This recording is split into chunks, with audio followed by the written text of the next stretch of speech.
বাংলাদেশের ছাত্র জনতার অভ্যুত্থানের মুখে শেখ হাসিনার পতন হলেও অন্তর্বর্তী সরকারের জন্য সামনের দিনগুলো সহজ হবে না। আন্তর্জাতিক সংবাদ মাধ্যম এএফপি বলছে, নতুন যে সরকার গঠিত হবে তাকে বড় চ্যালেঞ্জের মুখোমুখি হতে হবে।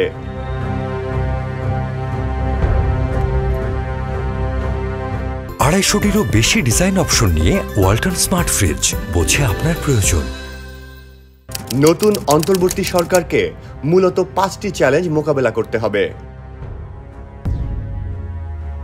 অন্তর্বর্তী সরকার বেসামরিক নেতৃত্বাধীন হতে চলেছে, তবে সেনাবাহিনীর হাতে কতটা নিয়ন্ত্রণ থাকবে তা স্পষ্ট নয়। বিক্ষোভ দমনে বল প্রয়োগের ব্যাপারে পুলিশ ও অন্যান্য বাহিনীর সঙ্গে একমত হয়নি সেনাবাহিনী।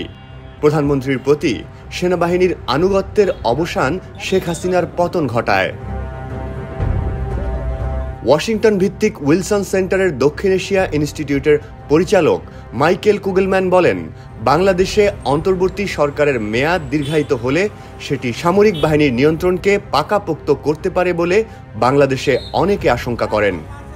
তবে এখনো পর্যন্ত মনে হচ্ছে বাংলাদেশের সেনাবাহিনী রাজনীতির ব্যাপারে মুখ্য ভূমিকায় অবতীর্ণ হবে না, যেমনটা কয়েক দশক আগেও ঘটেছে। বিক্ষোভকারী ও আইনশৃঙ্খলা বাহিনীর মধ্যে কয়েক সপ্তাহের সংঘর্ষে 400 জনের বেশি মানুষ নিহত হয়েছেন। শেখ হাসিনা দেশ ত্যাগ করার পর তার সহযোগীরা জনরোষের মুখে পড়েছেন। মানবাধিকার সংগঠনগুলো হিন্দুদের ওপর হামলার ঘটনায় উদ্বেগ প্রকাশ করে আসছে। অ্যামনেস্টি ইন্টারন্যাশনালের স্মৃতি সিং বলেছেন, মানুষের জীবন ধারণের অধিকার, বাক স্বাধীনতার এবং শান্তিপূর্ণ সমাবেশের সুরক্ষা নিশ্চিত করা এবং সহিংসতা বন্ধ করা যে কোনো অন্তর্বর্তী সরকারের জন্য প্রথম কাজ হওয়া উচিত। যুক্তরাষ্ট্রের ইলিনয় স্টেট ইউনিভার্সিটির রাষ্ট্রবিজ্ঞানী অধ্যাপক আলী রিয়াজ বলেছেন, নিরাপত্তা বাহিনী যদি নিরপেক্ষভাবে সরকারকে সহযোগিতা করে তাহলে পরিস্থিতি শান্ত হবে বলে তিনি বিশ্বাস করেন। 2009 সাল থেকে বাংলাদেশের বার্ষিক প্রবৃদ্ধি 6% বেশি ছিল। মাথাপিছু আয়ের দিক থেকে বাংলাদেশ 2021 সালে ভারতকে ছাড়িয়ে যায়।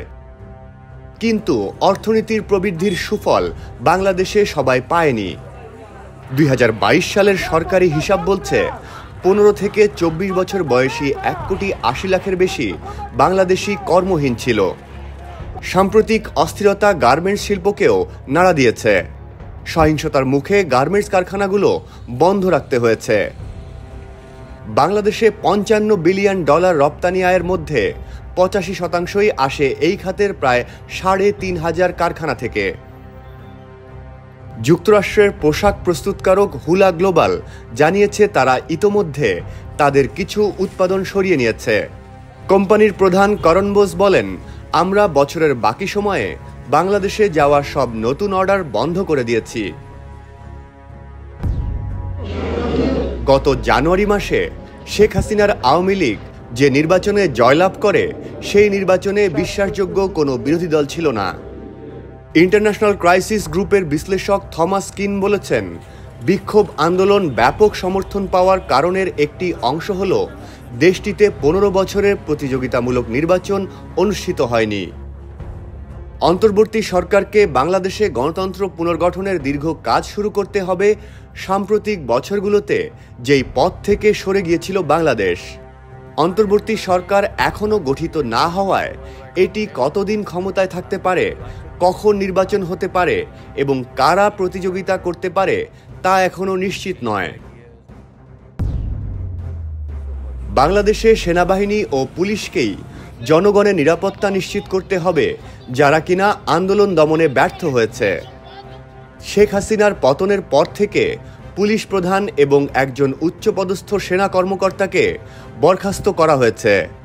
আন্দোলন চলাকালে যারা গ্রেফতার হয়েছেন তারা মুক্তি পেতে শুরু করেছেন, সেই সঙ্গে রাজনৈতিক বন্দীরাও মুক্ত হচ্ছেন।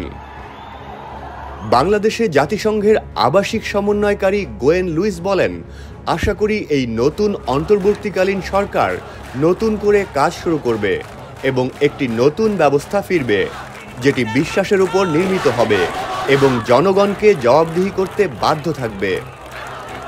অনেক বিক্ষোভকারী শেখ হাসিনার বিচার দাবি করবেন এবং শেখ হাসিনার মিত্রদের বিচারের মুখোমুখি করা হবে।